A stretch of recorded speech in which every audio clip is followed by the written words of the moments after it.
80% of time with infants and young toddlers is spent on caregiving routines, like changing diapers, which happens 5,000 times on average in the first 3 years. Caregiving routines are important relationship-building times, not something to hurry through. By slowing down, we can turn seemingly boring daily routines into intentional relationship-building opportunities. Let's begin by watching a typical hurried diapering process. Then, later, we'll see what can happen for you and your kiddos when you take a little bit of extra time during these routines. Often, the child is disrupted from their play and moved about with no warning or explanation. Put yourself in the place of this toddler. Can you imagine? Still upset by being interrupted, they will find ways to tell you that they don't like the situation. Unless they are distracted by something interesting. Now distracted, they are more complacent, which makes things easier. But this isn't sanitary or respectful to the child. It would be so much easier to get them through this process if they would be still.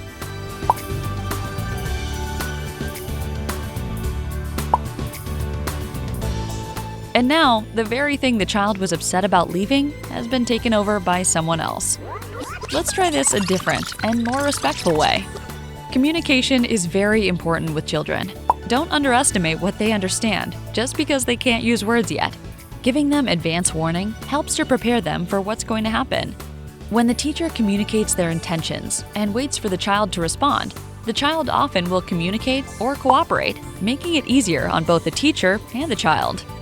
That two-way communication establishes trust with them, as well as teaching them. It also gives them the opportunity to participate in things that concern them and provides them with a sense of security. You should always tell them what you're going to do and wait for a response of some kind. Respecting what the child is doing demonstrates it is important and gives them a sense of control over themselves. This also encourages the child to choose to cooperate with you. Verbally communicating with them and letting them physically share in the process are great tools for teaching and building trust. Rather than distracting a child from the routine, use those moments for engagement and strengthening connection.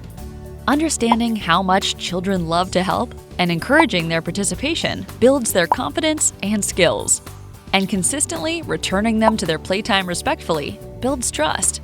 This can prevent some challenging behaviors during routines. It takes longer for infants and toddlers to process what we're saying, but they absorb more than they can show us.